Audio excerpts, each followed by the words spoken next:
City Landfill, ang moderno at kauna-unahang landfill na pag-aari at pinangangasiwaan ng isang lokal na pamahalaan o LGU.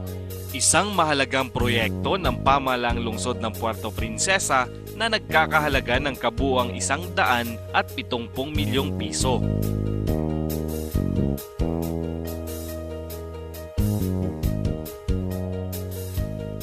Tinawag itong moderno sapagkat kumpleto ito sa lahat ng mga mahahalagang pasilidad na magpapanatili sa tuloy-tuloy nitong operasyon.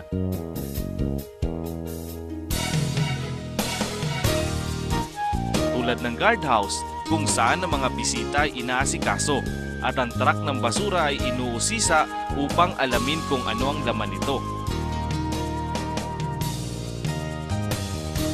Ang weighbridge kung saan ang mga truck na may basura o walang basura ay obligadong dumaan upang malaman kung gaano karami ang basurang nakolekta nila sa isang partikular na lugar. Cistern na agarang pagkukunan ng tubig kung sakaling magkaroon ng hindi sinasadyang sunog sa dating basurahan o maging sa mismong landfill.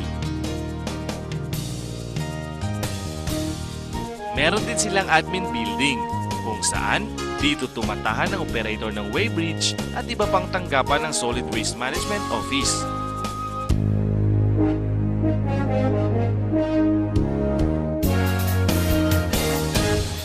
Hindi rin pwedeng mawala ng kuryente sa sanitary landfill sapagkat kailangan ito upang tuloy-tuloy na umandar ang leachate treatment plant na siyang naglilinis ng katas ng basura upang ito ay muling mapadaloy sa ilog o dagat.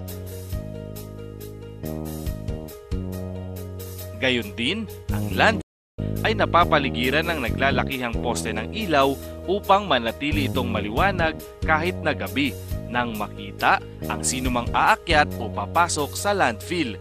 Tinawag naman itong sanitary sapagkat may mga bahagi ito na nagbibigay proteksyon sa ating kalikasan. Ang tambakan ng basura o landfill ay nalalatagan ng kulay itim na lonang yari mula sa high-density polyethylene at tinatayang tatagal ng higit sa 50 taon. Tinatungan ito ng sandbags o buhanging nakalagay sa mga sako at saka nilatagan ng graba upang dito ilatag ang mga residual waste.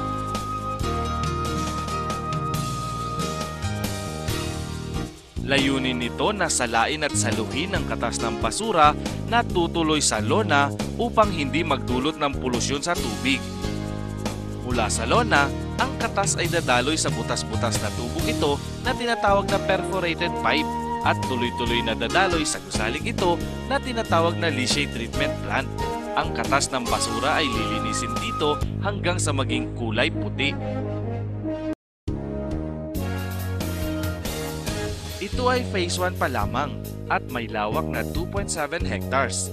May kakayahan itong maglaman ng mahigit 77 at 600 tonelada o 77.6 na milyong kilo ng mga basura bago mapuno at inaasahang tatagal ng hindi aabot sa 3 taon kung hindi natin pagbubutihin ang paggamit dito.